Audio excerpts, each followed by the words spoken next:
Assalamualaikum warahmatullahi wabarakatuh. Shalom, Om Swastiastu, Namo Buddhaya, Salam Kebajikan. Perkenalkan, saya Kintia Kalista Elvina dari SMA Negeri 7 Surakarta.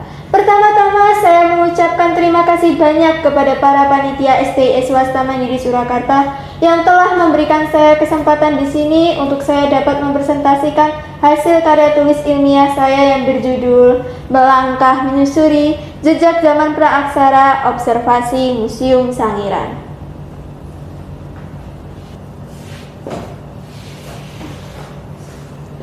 Manusia praaksara dan manusia modern itu sangatlah berbeda 180 derajat. Diketahui dengan cara dan sifat mereka dalam bertahan hidup.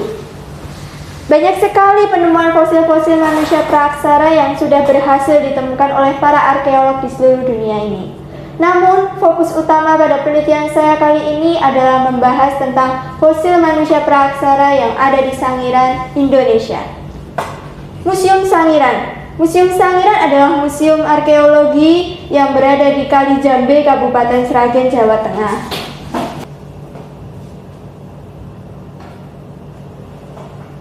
Tujuan saya dalam mengobservasi Museum Sangiran adalah untuk memperdalam pengetahuan saya tentang manusia yang ada pada zaman praaksara dan juga untuk mengetahui tentang zaman praaksara.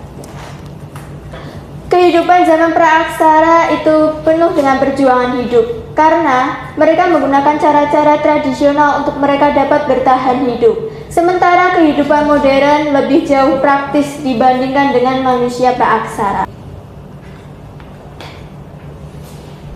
Penelitian saya yang pertama adalah tentang manusia praaksara itu sendiri. Manusia praaksara berburu dengan menggunakan senjata yang mereka buat sendiri. Senjata-senjata tersebut berasal atau terbuat dari batu, kayu, ataupun tulang-tulang yang terbuat dari hewan.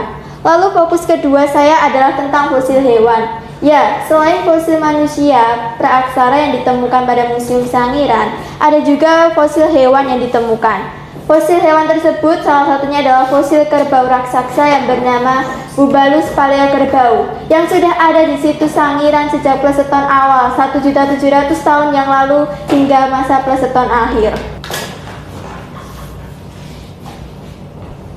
Metode yang saya gunakan dalam penelitian ini adalah metode observasi, di mana saya melihat langsung papan-papan informasi yang sudah ada di pada Museum Sangiran. Temuan saya menemukan beberapa fosil manusia praaksara yang ada pada Sangiran. Yang pertama ada Homo erectus.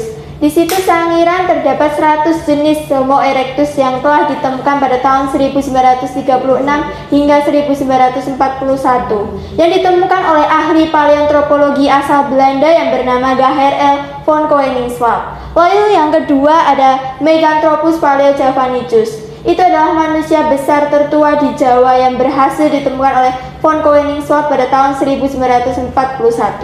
Lalu yang ketiga ada Pithecanthropus soloensis yang ditemukan oleh von Koenigswald, Opernert, dan Terhar pada tahun 1931 sampai 1933. Lalu yang terakhir ada Homo soloensis. Homo soloensis adalah fosil manusia praaksara yang ditemukan oleh von Koenigswald di Sangiran pada tahun 1931 sampai 1934. Sementara fosil-fosil hewan yang ditemukan antara lain adalah fosil-fosil hewan vertebrata, yaitu adalah fosil Stegodon, ada Elephas, gajah purba, ada Cervidae, rusa, dan ada buaya rawa, rhinoceros, adalah badak. Sisa-sisa binatang tersebut kemudian ditemukan kembali pada tingkatan stratigrafi yang memberikan gambaran khusus mengenai evolusi faunal yang terjadi di Sangiran sekitar 1 juta tahun.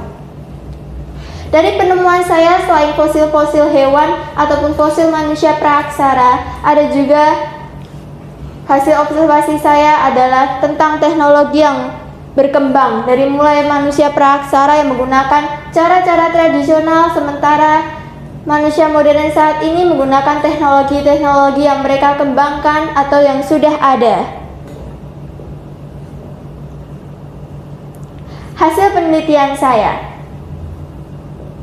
Penelitian saya memiliki hasil bahwa fosil-fosil hewan ataupun fosil-fosil manusia yang berhasil ditemukan ini kemudian dijadikan sebagai bahan pelajaran kepada para pelajar tentang kehidupan pada masa praaksara yang pernah terjadi.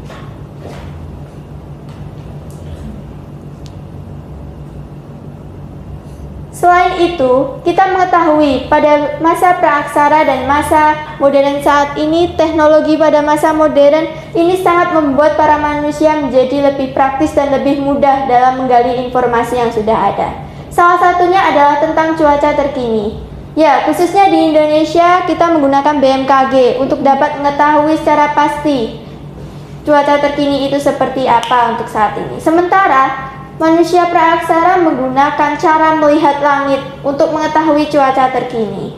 Sekian presentasi dari saya sangat berharap agar presentasi saya ini memberikan informasi yang bermanfaat bagi semua orang yang mendengarkannya. Apabila ada kesalahan kata ataupun salah pengucapan, saya mohon dimaafkan. Sekian, terima kasih. Saya pamit undur diri.